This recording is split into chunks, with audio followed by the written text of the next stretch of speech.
Hey everyone, happy Wednesday, hump day, October 22nd. This is Chris Hodge doing a quick snip for the Bet Big Talk Loud podcast. I will have JR with me on Friday. We also have a former Super Bowl champion coming on the podcast on Friday, so that's exciting. We'll get to that in a moment. But two quick snips today. One, forget the Lakers. It's over. And Chris, it's one game. You're like everyone else. You're writing them. No, forget the Lakers. Okay, I mean, Luka Doncic is an all-world talent, but he doesn't play defense. Austin Reeves can't play defense, and when LeBron James gets back, he's never played defense. All right, you guys have nobody on that team other than Marcus Smart that can play defense. Did you guys see what they did last night? Did you see DeAndre Ayton playing defense? Did you see Austin Reeves playing defense? Forget it. Unless the Lakers go and make another move, and I don't even know if they can, forget it this year. You know what has to happen? And this is, again, I don't like the guy as a person, although I've never met him, okay? I don't like the way he's represented the game, even though people will disagree with that. But I can't say that he's not a great basketball player. But LeBron James held you guys hostage. That's what happened. You have to pay this guy $52 million this year. When you get that off your books and you can go add 2 or 3 really, really good players, okay, you guys are going to be competitive again. But until that day, you can forget it. He held you hostage. It is what it is. All right? You're not better than the Rockets. You're not better than OKC. You proved last night you're not better than the Warriors. And there's probably 3 or 4 other teams in the West you're not better than. Yes, we know that after game 1 because the same nonsense that has always gone on with the Lakers since LeBron got there, that went on again last night. They don't play defense. Stop with they won a championship, the Mickey Mouse championship. No.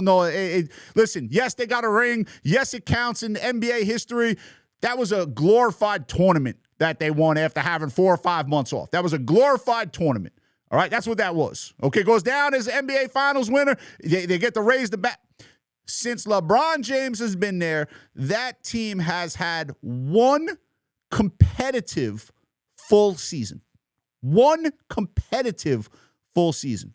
So forget it, okay? Laker fans out there, it ain't happening this year. Not to say it won't happen in Luka's tenure with that team. It very well might because the guy's gifted offensively. But he don't play defense. Reeves can't play defense.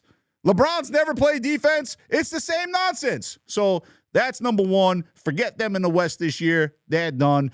And, there were 2 good games last night. That Houston-OKC game was a great game. Great game. And, Warriors did what the Warriors are supposed to do because they're better. So that's quick snip number 1 in basketball. Now, let's go over to what I spoke about last week with college football and coaching. We talked about James Franklin being hired, which I did not agree with, and I voiced my reasons why, whether you agree or not, and that's what this is about. You're allowed to disagree. You're allowed to say, I don't think that's correct, and that's fine. But now we saw it this week. Another guy gets the axe, and I believe that one is deserved, and I hate saying that because I don't like when someone loses their job, right? But Napier for Florida, I mean, they were dead to rights. They were supposed to lose that game. The Mississippi State coach messed that game up at the end, or else they lose that game. And I know Florida's had a tough schedule. I know that. But Napier's going to leave Florida as the only coach with a losing record, right? Like, like Florida, they expect national titles. This guy has a losing record. So I believe they made the right decision to fire him. Now, here is, again, the same nonsense that went on with Penn State. Now, are they going to go hire James Franklin? I have no problem with that. I think James Franklin will be a good coach for Florida. Whether he wins the big game or not, that's up for debate because he didn't do it at Penn State. And he's going to have to deal with Bama, Georgia. You would think LSU gets it turned around at some point, but you don't know. And this was my point last week, right? When I said, how many coaches win big games? And I had someone write in, I left off Dabo Swinney. Okay. When I mentioned the 4 coaches that actually win in college football, I did not mention Dabo Swinney, which is oversight. He's won 2 national titles, and he lost the national title to one of the greatest college football teams ever assembled. And right now, the Clemson people want to fire Dabo Swinney. The Clemson fans want him out of town. Like, what is going on in the world right now? Like, Dabo Swinney is a great coach. When is the last time you heard of a scandal with Clemson? Right? When was the last time you saw a player get in trouble with Clemson? Now, they're kids. It happens from time to time. Okay.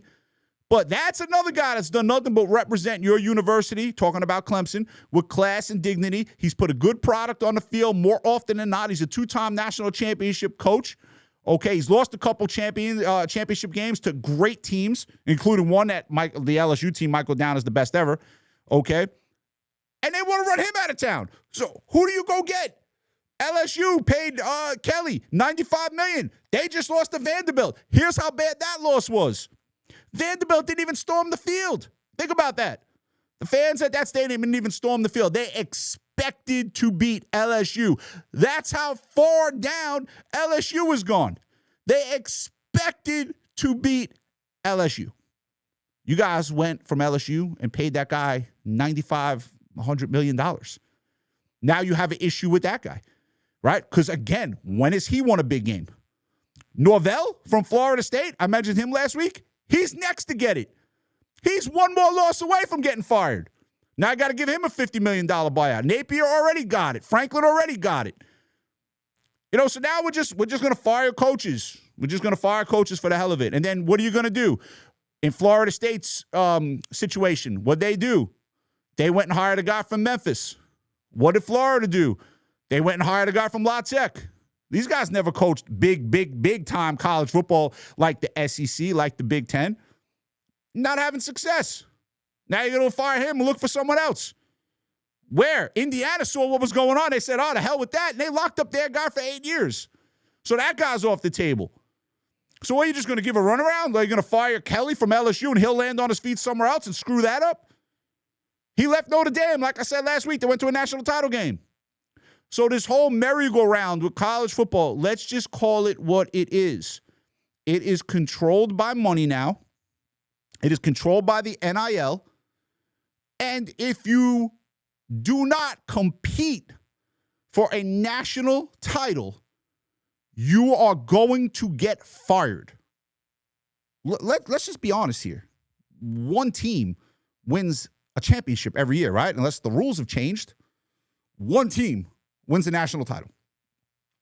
It is very hard, unless you're Ohio State, unless you're a team like Alabama, who's had a couple down years here, right? Now, they might be very good this year, and Alabama could very well compete for a national title, yes, but last year was a terrible year for them by their standards. If you do not compete for a national title basically every year, you have no shot at longevity as a coach in college football. That's where we're at. Never mind build a program. Never mind get kids to graduate. Never mind, okay, be consistent each year. No scandals. You got a guy that's won national titles that you're ready to throw out of town. He's won 2 of them, the guy at Clemson. So this is where we are in society. This is where we are. And I bring it back again to my business. I don't mean to sound like a broken record. Guys expect me to win every single Saturday, every single Sunday. God, we got a guy right now who's 5-1 who's miserable. And the one game he lost by a half point. That's a customer who's miserable right now. He's 5-1. Guy's never had a winning day in his life before he met us. He's 5-1 and miserable. Everyone wants instant gratification. Everyone wants, I got to make $1 million overnight. Who the hell said that? Where are you guys getting that from? It's about building. Sports wagering is about building. College football is about building. I hate to mention those two hand in hand, but that's what it's like. You got to build the process. You got to build the product. So 2 snips for today. Lakers, forget. Got to get LeBron James out of town. You got to get his money off your books. Fact. You guys want to say, oh, he's the greatest player, this, that. We can have that discussion anytime. He's not the greatest player to ever play the game. That would be Michael Jordan, and that's not even close. He's not even close. Not even close. I don't care how many points he has. Not even close. I watched the 2 of them play my whole life. There is not a man alive who has a half a brain who, if his life was on the line and needed to win a game, you choose LeBron James over Michael Jordan. Not one. Not one. And all of you go back to the LeBron James when he played the Celtics in Game 6. He had a great game. Jordan's had like 40 of those where he carried a team and won a big game. I mean, so you guys got to get rid of LeBron. He's holding you guys hostage. So that's the Lakers. And college football is just going to be a disaster from here on out until someone figures it out. So that's that. Listen, it's Wednesday. We got a big NFL play for tomorrow over at takingvegas.com. We love that play. So go visit that. You could also give us a call at 888-994-6669. We'll give you that play as well. Also, make sure to check out girls.gamble.live. Okay, they're doing some great things over there. We've had numerous Playboy Playmates on the podcast recently, and most recently it was Brandy Roderick, who did a phenomenal job. And we're going to have an ex-Super Bowl winner come on Friday to give you guys an insight of what it is to be like a professional player. So I know that's going to be a fun podcast. Everyone, hope you enjoy this little quick snip, and we'll catch you back here on the Bet Big Talk Loud podcast on Friday.